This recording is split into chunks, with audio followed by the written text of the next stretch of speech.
예수님이 오신 목적은 자기를 믿게 하기 위해서입니다. 맞지요? 그런데 거기서 많은 사람들이 예수를 믿습니다. 자, 특별한 장소에서만 구원받을 수 있는 게 아닙니다.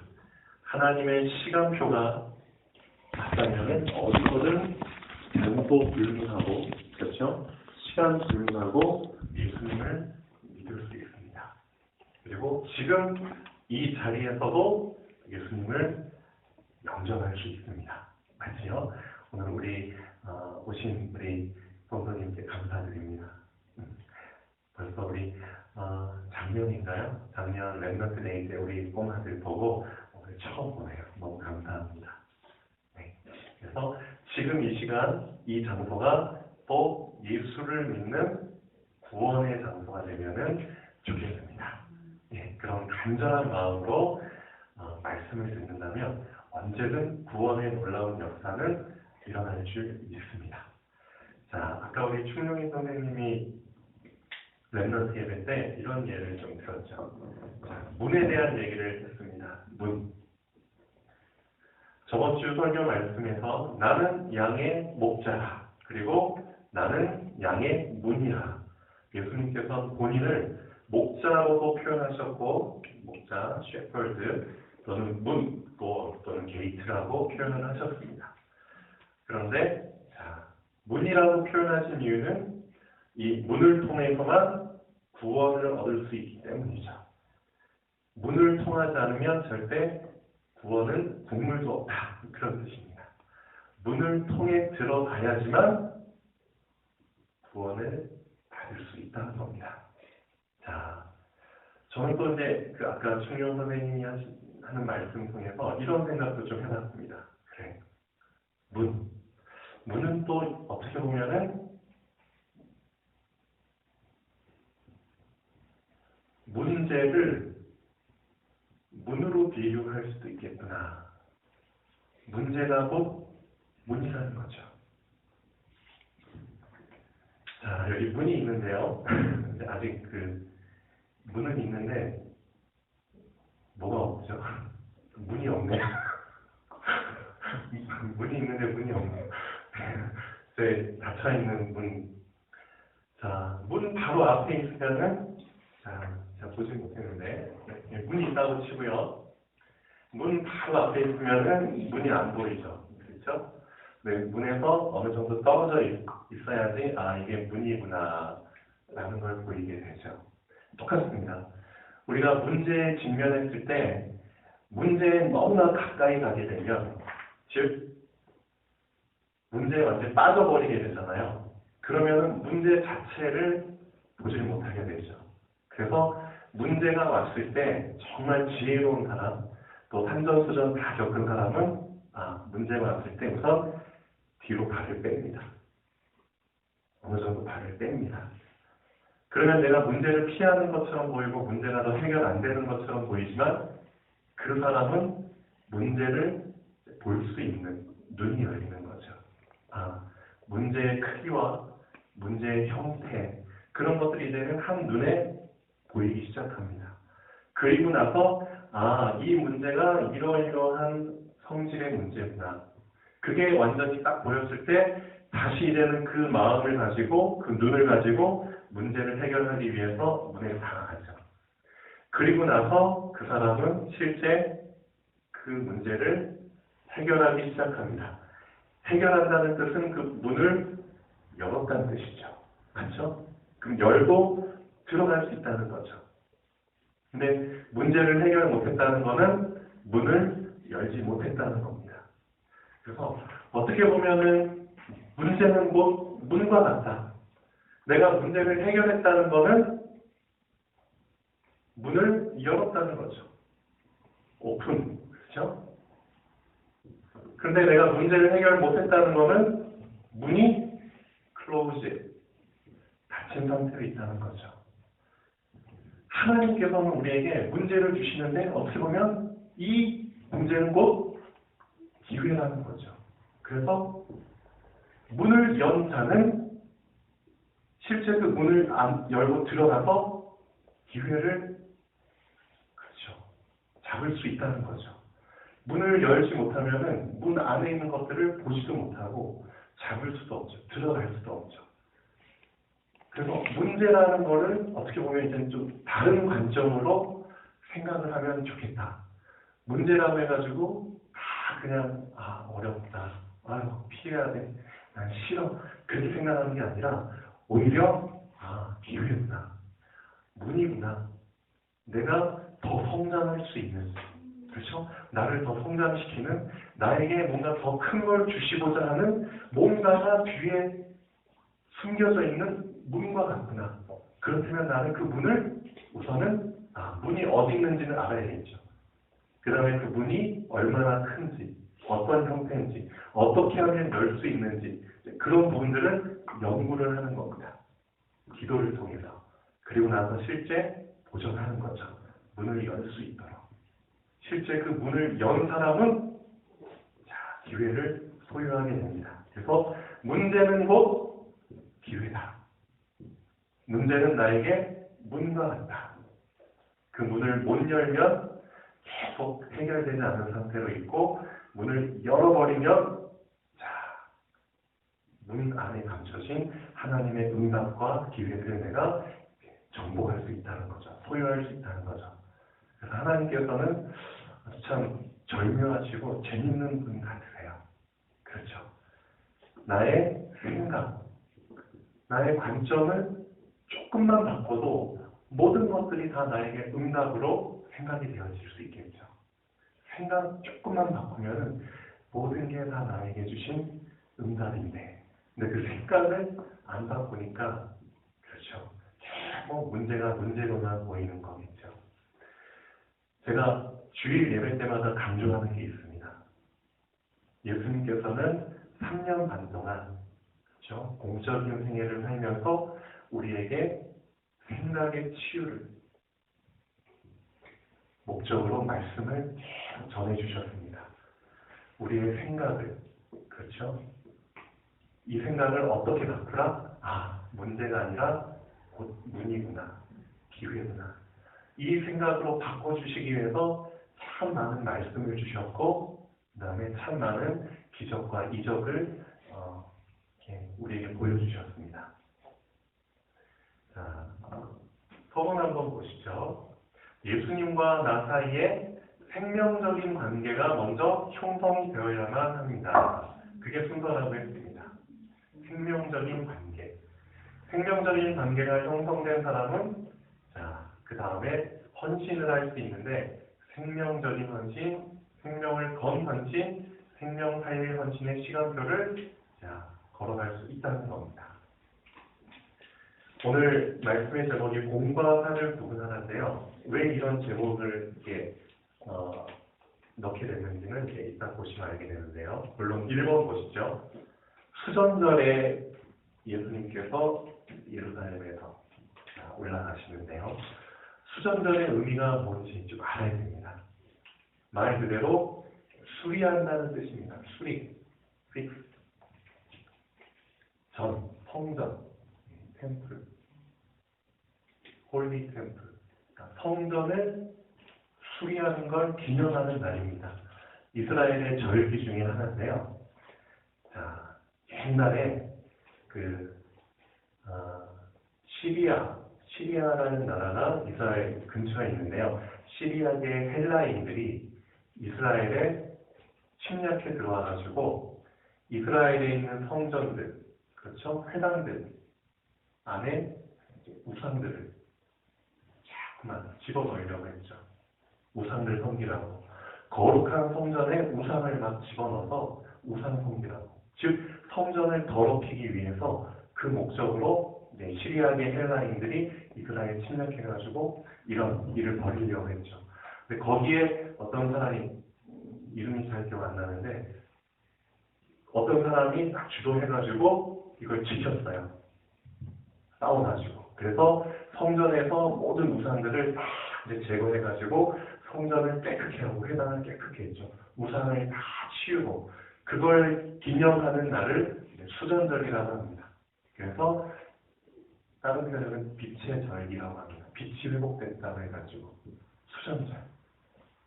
그런데 예수님께서 언제 수전절, 그렇죠? 수전절에 자 예루살렘 안에 솔로몬 횡단에서 거니시는데 그때 이 유대인들이 이런 말을 하죠. 당신이 언제까지 우리를 미혹해 할 겁니까? 의혹해 할 겁니까? 제발 그리스도면은 좀 밝히 말씀을 해주소서 하니 예수께서 대답하시되 내가 너희에게 말하였을 때 믿지 아니하는도다. 이렇게 말씀하시죠. 자, 2번 보시면 사실상 예수님은 우리에게 본인이 그리스도라는 사실을 직접적으로 얘기만 안 했을 뿐이지 계속 증거하신 겁니다. 맞죠? 예수님이 그리스도야. 그런데 많은 사람들이 어떻게 신앙생활을 하냐면 자, 피동적으로, 수동적으로 신앙생활을 해요. 그래가지고 꼭 누군가 얘기를 해줘야만 그걸 붙잡고 이제 인도받으려고 하죠. 스스로 깨달음 속에서 그렇죠. 스스로 결론을 내려서 아 이분이 정말 그리스도가 맞구나. 스스로 결론을 내리고 따라가야 되는데 그런 능동적이고 적극적인 신앙생활을 안 하고 그냥 계속 결론 판단을 누가 내려줄 때까지 기다리는 거예요. 그렇게 피동적으로 신앙생활을 해요. 그러니까 결국 그 안에 뭐가 들어있느냐? 자신감이 없다는 거죠. 자신감이 없다는 거예요. 확신이 없다는 거죠. 그리고 결국 간절한 믿음이 부족하다는 겁니다. 믿고 싶은 마음이 그만큼 절실하지 않다는 뜻도 들어있습니다.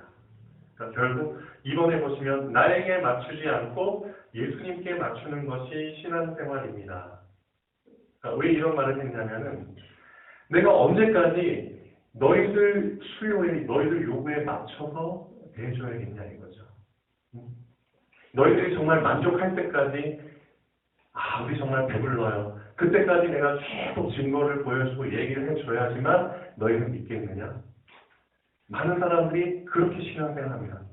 하나님이 나한테 맞춰줘야 돼요. 어떻게 보면 내 요구에 맞춰줘야 돼요. 날 위해서 신앙생활을 하는 사람들이 많아요. 내가 만족해야지만 좋은 거예요. 신앙을 자기 만족의 도구로 쓰고 있습니다. 그러니까 이 당시에도 유대인들이 그렇게 신앙생활을 하는 겁니다. 아직까지 예수님이 보여준 기적과 말씀들이 나를 만족시키지 못했어. 그러니까 좀 더 만족시켜줘. 그렇게 됐을 때 아마 내 입에서는 아 당신이 그리스도야 라고 고백할 수 있겠지. 그런 식으로 신앙생활을 하는 겁니다. 지금도 마찬가지입니다. 근데 예수님께서는 이렇게 말씀하시죠. 너한테 맞추기 위해서 내가 온 게 아니다. 그렇죠? 너가 나한테 맞춰라. 그래서 내 자신에게 맞추지 않고 예수님께 맞추는 것이 신앙생활입니다. 맞죠? 그게 곧 치유입니다. 내 생각대로 끌고 가는 게 신앙생활이 아닙니다. 내 생각을 말씀에 맞추면서 길들여지는 게 신앙생활이죠. 그런 연습을 하나님은 자꾸만 시켜주시고 있습니다. 은혜라는 것도 시간표에 따라서 좀 해석이 다릅니다. 처음에 예수님을 이제 믿게 되잖아요. 그러면은 모든 게 다 새롭죠. 듣는 말씀 하나하나가 다 새롭습니다. 그래서 모르는 것을 알아가는 거기 때문에 알아가는 것만으로도 은혜가 돼요. 그런 시간표가 있습니다. 그런데 이제 웬만큼 다 알게 됐어요. 그럼 그 사람에게는 어떤 시간표의 은혜가 필요하냐? 그 말씀을 가지고 나를 바꾸는. 그렇죠? 그 시간표의 은혜가 필요한 겁니다. 우선은 말씀을 알아야겠죠. 말씀을 계속 알게 돼요. 알아가면서 그 다음 시간표는 이상하다. 이 말씀하고 내 생각이 좀 맞지 않는 부분들이 참 많다는 걸 느끼게 돼요. 그러니까 충돌이 일어나는 시간표가 옵니다. 말씀과 내 생각이 맞지가 않아. 그때 필요한 은혜는 맞다. 내 생각을 말씀에 맞춰야겠구나. 그거죠. 말씀이 나를 따라오는 게 아니라 내가 말씀을 따라가야겠구나. 당연히 그 시간표가 된 사람은 그걸 붙잡아야겠죠. 맞죠? 시간표에 맞게 붙잡아야 됩니다. 언제까지나 어린이 시간표에서 살다가 죽을 때까지 그냥 여긴 우리도 어린이처럼 그 시간표에 살다가 가면 안 되겠죠. 즉, 그 당시에도 사람들이 어느 시간표에 머물러 있었냐? 자꾸만 피동적인, 수동적인, 누가 좀 결론을 대신 내려주길 바라고, 그렇죠? 누가 좀 날 좀 계속 끌어주길 바라고, 그런 시간표에 머물러 있다는 거죠. 나 대신 결론 좀 내주세요. 그럼 내가 믿겠습니다. 그런 식의 신앙생활. 그게 아니라는 거죠. 이제는 스스로 보고 결론 내릴 때가 되지 않았느냐. 너가 직접 보고 스스로 예수님이 그리스도라는 그런 결론도 못 내릴 만큼 어리냐 이거죠. 그게 아닙니다. 우리가 지금까지 받은 많은 말씀과 증거들을 통해서 또 나에게 역사하신, 그렇죠? 나에게 은혜 주신 그걸로만 봐도 스스로 결론을 내릴 수 있어야 됩니다. 맞다. 예수님은 그리스도시다. 그렇죠? 그래서 이번 나에게 맞추지 않고 예수님께 맞추는 것이 신앙생활입니다. 참 중요합니다. 나는 어떻게 신앙생활하고 있습니까? 아직까지도 사람에게 의지해서 신앙생활하고 있는가? 아직까지도 누군가 나에게 확신 있는 얘기를 해줘야 되고 나를 좀 끌고 가야지만 내가 따라가는 그런 신앙생활을 하고 있는가? 아니면 실제 사람이 없어도 도움이 없어도 내 안에 계신 말씀이 그렇죠? 나를 이끌어갈 수 있는 그런 능동적인 사람의 도움이 없어도 살아남을 수 있는 그런 신앙생활을 준비하고 있는가 봐야겠죠. 3번. 그래서 계속 예수님께서는 말씀하셨다고 성경에 나옵니다. 내가 계속 말씀했다. 내가 너한테 계속 보여줬다. 그런데도 놓치고 있는 우리의 모습이죠. 스스로 깨달음 속에서 결론 내리지 않고 수동적, 필용적으로 누군가 결론을 내주길 원하는 모습. 우리랑 똑같다는 겁니다. 그래서 우리 자신을 한번 점검해보고. 근데 이 사람들이 믿을 수 없는 근본적인 이유가 있습니다. 말씀에 나온 것처럼 너희가 내가 아무리 얘기를 해줘도 믿지 않는 이유가 있다. 근본적인 이유가 있다. 그 이유는 너희는 내 양이 아니다. You are not my sheep. 그렇죠? 너희는 내 양이 아니기 때문에 믿을 수 없는 거다. 내가 아무리 얘기를 많이 해줘도 이미 근본적으로 내 양이 아니기 때문에 믿을 수 없는 거다. 만약에 내 양이라면 어떤지 아느냐? 내가 많이 말 안 해도 돼. 내가 증거 많이 안 보여줘도 돼. 내가 한마디만 해도 그 양은 날 따라올 수 있어. 왜냐? 내 목소리를 기억하거든. 그래서 휘파람만 불어도 아니면 제스처만 딱 취해줘. 그렇죠? 손가락 이렇게 딱 까딱만 해도 날 따라올 수 있어. 그게 내 양이야. 그렇죠? 그 정도까지 민감해질 수 있다는 거죠. 그렇죠? 한마디만 해도 깨닫는 사람이 있는가 하면 10마디를 해야지 깨닫는 사람이 있죠. 어제 랩넌트 데이 때 그 게임을 하나 했습니다. 박수영 집사님 이제 성경 말씀을 가지고 퍼즐 게임을 하는데 세 팀으로 나눠가지고 이제 퍼즐 조각을 이렇게 나눠주고 그 퍼즐 조각 안에 말씀이 몇 개씩 이렇게 써 있어요. 근데 그 말씀을 조합해가지고 어떤 말씀인지를 성경에서 찾아서 이제 먼저 말하는 팀이 이기는 겁니다. 근데 말씀이 몇 개 안 들어있기 때문에 그 말씀 몇 개를 가지고 찾아내야 돼요. 그래서 이제 저기 형민이네 조에서 제가 뒤에 앉아 있었는데 저한테 도움을 청하더라고요. 근데 종이 3장을 가지고 이제 도대체 이 단어들을 가지고 성경에 어디에 이 구절이 있는지 이제 저한테 부탁하면 제가 이제 얘기해 줬거든요. 그러니까 다윗에 대한 얘기입니다. 너는 칼과 창과 단창으로 나에게 나오지만 나는 네가 모욕하는 만군의 여호와 이름으로 너에게 다가가노라. 예, 그 구절을 알려줬죠. 즉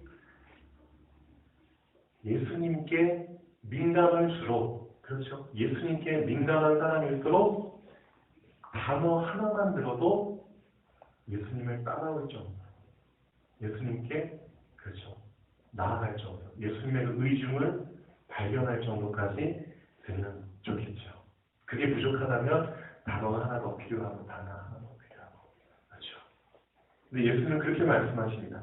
내가 아무리 단어들을 너에게 많이 얘기해줬지만 이거 다 조합해보면은 뭔지 다 알 만큼까지 너에게 많은 증거를 줬는데도 너는 아직까지도 나에게 이렇게 물어본다. 당신 예수님 그리스도 맞습니까? 언제까지 나를 우습게 하실 겁니까? 나를 헷갈리게 하실 겁니까? 자꾸만 너는 나한테 이렇게 질문을 한다는 거죠. 난 네가 스스로 결론 내려서 그렇죠. 깨달을 만큼 이렇게 많은 증거들을 많은 퍼즐 조각들을 줬는데 너는 아직까지도 너 스스로 결론을 안 내리려고 합니다. 그 이유가 뭔지 아느냐? 나를 믿지 않기 때문이다. 그렇게 말씀을 하고 있습니다. 우리 안에도 예수님을 믿지 않는 만큼 사실은 결론 내지 못하는 부분들이 많습니다. 맞죠?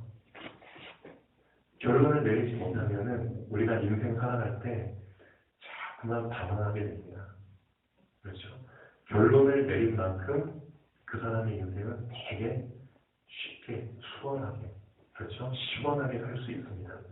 결론 내지 못하기 때문에 답답한 인생을 사는 겁니다. 사실.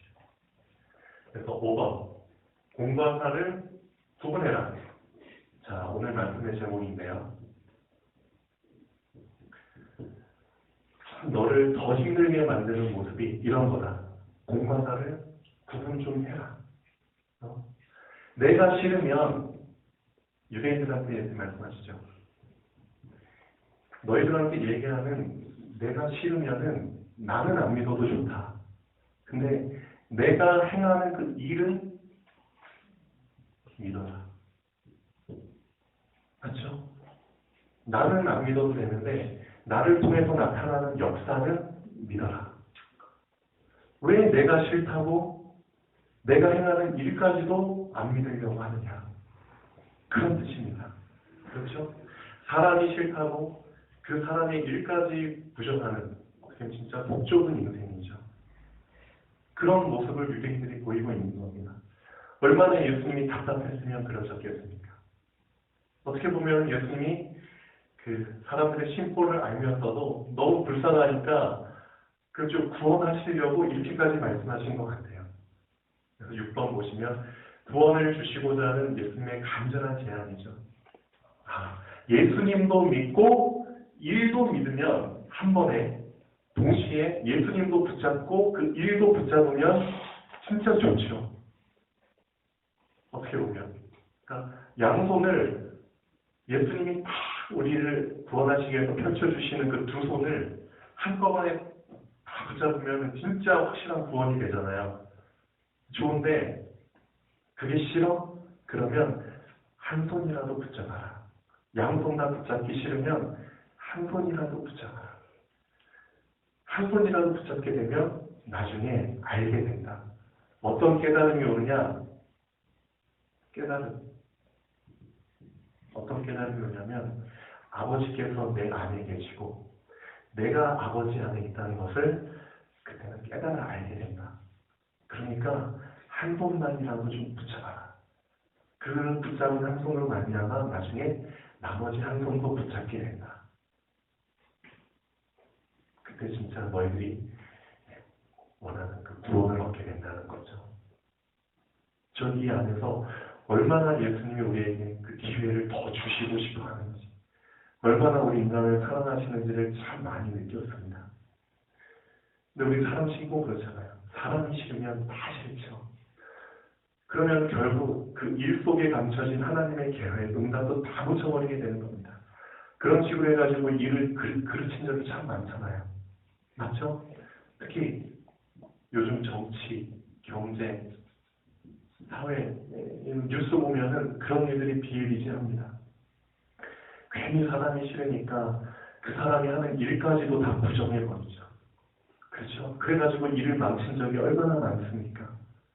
맞죠? 결국은 자기에게 그게 또 이제 재난으로 다가오는데 신앙생활도 그렇게 한다는 거죠. 신앙생활도. 너희들이 공과 사를, 그렇죠? 공적인 것과 사적인 것만 구분할 줄 알아도 그렇죠? 시간은 걸리겠지만 분명히 깨달음이 온다는 거죠. 결론부터 한번 보시죠. 매사에 공과 사를 구분할 수 있는 분별력을 좀 갖출 수 있다면 하나님이 이미 준비해 놓으신 응답을 놓치지 않게 됩니다. 근데 만약에 공과 사를 구분을 못 하잖아요. 요즘에 교회 안에 막 괜히 싫은 사람이 있고, 그렇죠? 그 사람이 싫으면 그 사람이 교회에서 하는 일도 싫어 보이죠. 근데 그 사람이 하는 일은 하나님을 위해서 하는 일이거든요. 그렇죠? 교회를 위해서 하는 일입니다. 그런데 그 일까지도 싫어 보이게 되잖아요. 그러면 어떻게 되느냐? 결국 그 사람을 통해서 하시는 하나님의 일을 부정하게 되는 겁니다. 그럼 하나님이 기뻐하실까요? 슬퍼하실까요? 당연히 슬퍼하시겠죠. 그러니까 그런 오를 범하지 않기를 원하시는 겁니다. 공과 사를 구분해라. 그래서 성경 말씀에 이런 말씀은 없어요. 죄는 미워하되 죄인은 미워하지 말라. 그런 유명한 말이 있죠. 저는 그 말씀이 옛날에는 성경에 있는 줄 알았거든요. 아무리 찾아봐도 성경에 있지는 않은데 비슷한 말은 있어요. 비슷한 말. 근데 참 좋은 말 같습니다. 죄는 미워해도 죄인은 미워하지 말아라. 이것만 잘 구분해도 신앙생활 그래도 좀 잘할 수 있다는 거죠. 근데 자꾸만 그 죄와 죄인을 동일시하니까 문제라는 겁니다. 동일시한다는 건 뭐죠? 자, 내 자신에게 객관적인 눈이 열리지 않았다는 겁니다. 그렇죠? 즉, 내가 하는 신앙생활은 주관적인, 그렇죠? 주관적인 색깔이 너무 강하게 신앙생활을 하고 있다는 겁니다. 내 주관대로, 그렇죠? 내가 좋으면 좋고, 내가 싫으면 싫고, 그렇게 신앙생활을 하니까 어떻게 보면은 말씀하고는 전혀 상관없이 그렇게 신앙생활을 하는 겁니다. 그런 부분을 치유받지도 않은 상태에서 네가 신앙생활을 잘할 수 있을 것 같으냐? 예수님은 그렇게 말씀하십니다. 정말 신앙생활 제대로 해야 되지 않느냐? 한 번밖에 없는 인생인데 그러면은 먼저 공과 사를 구분할 줄을 알아라. 공과 사를. 그렇죠. 이렇게까지 말씀하십니다. 나는 싫어? 내가 싫어? 그럼 나는 믿지 않을지라도 내가 하는 일은 믿어라. 그러면 너희한테 나중에 분명히 깨달음이 올 것이고 그 깨달음을 통해서 어찌됐든 너희들이 구원받을 수 있는 기회는 온다. 그 구원받을 수 있는 기회마저 놓치는 것은 참 슬픈 일이다. 그러니까 지금은 너희가 내가 싫을 수도 있다. 너희 유대인들 사상으로 볼 때는 내가 참 밥맛일 수도 있다. 그렇지만 내가 하는 일은 믿어라. 예. 그래서 지금 우리 자신한테 적용해 본다면 참 많은 부분을 적용할 수 있을 것 같습니다. 신앙생활 할 때 사실 우리에게 있어서 가장 큰 걸림돌은 사람이거든요. 맞나요? 사람입니다. 사람이 싫어서 교회 안 나오는 사람 많죠. 그 사람이 나랑 마음에 맞지 않고 목회자님들이 나랑 맞지 않고 선생님들이 나랑 맞지 않고 어떤 권사님, 어떤 집사님, 장로님이 나한테 맞지 않고 결국 사람이 나의 걸림돌이 된다는 겁니다. 근데 그 사람이 만약에 공과 사를 구분할 줄만 안다면은 참 많은 응답들을 놓치지 않게 되겠죠. 그렇죠? 그래서 지금 이런 부분부터 우리는 빨리 치유를 받아야 됩니다. 장애물, 걸림돌, 이것들을 치우지 않고 뻥 뚫린 응답을 받으려고 하는 것부터가 순서가 잘못된 겁니다. 시간은 걸리지만 장애물, 걸림돌을 없애야지만 시원한 응답을 받을 수 있습니다. 맞죠? 이거를 제거하는 게 먼저입니다. 우리는 참 목이 많아요. 그래서 빨리 나라는 이 컵, 그렇죠? 이 그릇 안에 하나님께서 시원하게 은혜를 은혜의 생수를 막 부어주시길 간절히 원해요. 너무 목이 마르니까. 근데 뭐가 먼저냐? 하나님 보실 땐 이 유리잔, 이 컵 안에 참 지저분한 게 많이 들어있다는 거죠. 이걸 깨끗이 하지 않은 상태에서 만약에 하나님의 은혜를 부어주시고 내가 이걸 먹게 되잖아요. 그럼 지저분한 걸 먹게 되는 겁니다. 그렇죠? 그럼 나중에 나한테 더 탈이 됩니다. 우리 오행생지 사장님 체질적인 부분들 많이 연구해 보셔서 아시죠? 그렇죠? 내 체질에 맞지 않는 걸 먹어도 내가 몸에 이상이 생기는데 하물며 이런 지저분한 것들 제거하지 않은 상태에서 하나님이 부어주시는 은혜의 생수를 혼합해가지고 먹어버리면은 나에게 더 큰 문제가 생긴다는 겁니다. 목마른 건 이해가 돼요. 빨리 마시고 싶어요. 그렇지만 순서가 있다는 거죠. 장애물, 걸림돌 이런 것들을 먼저 깨끗하게 해라. 그러면 내가 너희를 원하는 대로 마음껏 부어주겠다. 조금만 더 참아라. 이게 뭐 치유입니다. 그래서 많은 사람들이 이 치유의 과정을 좀 잘 거치면은 바로 다음에 풍성하게 그냥 마시는 시간표가 오는데 그 치유의 시간표를 잘 거치지 못하고 그냥 다 그 기차가 철로를 쭉 가면 되는데 그 기차 철로를 이탈해버리는 거예요. 그게 참 안타깝죠. 저도 사람들을 보면은 그런 게 참 보입니다. 아, 이 사람은 이 부분을 좀 치유를 좀 제대로 받으면은 하나님이 귀하게 쓰실 텐데. 근데 그 부분을 이 사람이 견디지 못하고 또 결국은 또 다른 일로 가버리는구나. 힘들다는 건 알아요. 힘들기 때문에 좀 더 편한 길, 쉬운 길을 또 다시 택해서 글로 가는구나. 그럼 지금 당장은 쉽고 편할 수 있지만 시간 지나면 똑같은 수준의 문제에 또 다시 직면하게 됩니다. 그럼 그렇게 자꾸만 인생 살다 보면은 그 수준을 벗어나지 못하고 그냥 살다가 갈 수밖에 없겠죠. 하나님께서는 우리들이 그런 수준 낮은 삶을 살다가 하나님 만나는 걸 원치 않겠죠. 정말 예수님이 원하는 소원은 딴 게 아닙니다. 그리스도가 곧 최고. 이 최고라는 것을 한 번이라도 정말 우리가 체험하고 천국 가길 원하시는 겁니다. 저는 그렇게 생각합니다. 나에게 주신 이 그리스도가 진짜 최고였구나. 최고 수준이었구나. 진짜 최고 지식이었구나. 최고 내 가장 가치 있는 거였구나. 이걸 알고 한 번이라도 좀 경험하고 천국 가길 원하시죠. 근데 이 수준을 벗어나지 못하면 예수님은 최고 수준, 최고 지식, 최고 가치가 아니라 그냥 중간 수준이었구나. 그 정도로 알고 그냥 천국 가는 거죠. 그래서 많은 사람들은 그렇게 살고 있지만 그래도 나는 이 수준을 뛰어넘기를 원합니다. 내 혼자 힘으로는 안 됩니다. 그렇죠? 그렇기 때문에 예수님께서는 나를 말씀으로 고쳐주시고 있고 길들여 주시고 있는 겁니다.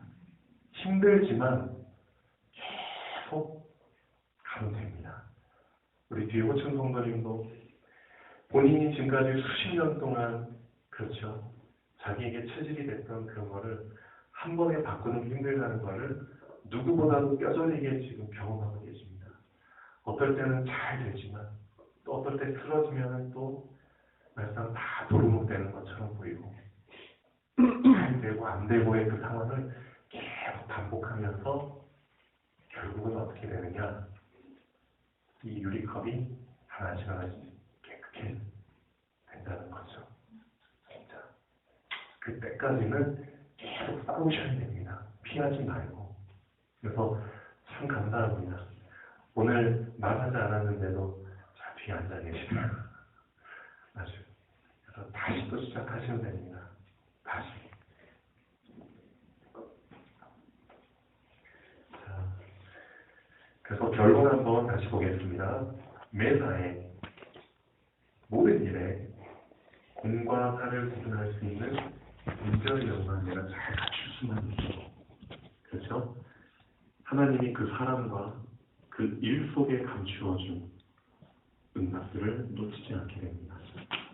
그만큼 많은 응답들을 챙겨 먹을 수 있다는 겁니다. 죄와 죄인을 동일시하는 우를 범하지 않아야지 하나님의 응답과 계획을 발견할 수 있습니다. 이건 신앙생활의 기본입니다. 기본. 그렇죠?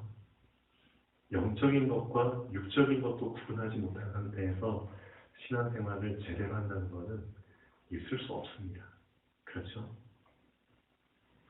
그런 눈도 안 열린 상태에서 어떻게 큰 응답을 받으려고 하면 안 되겠죠.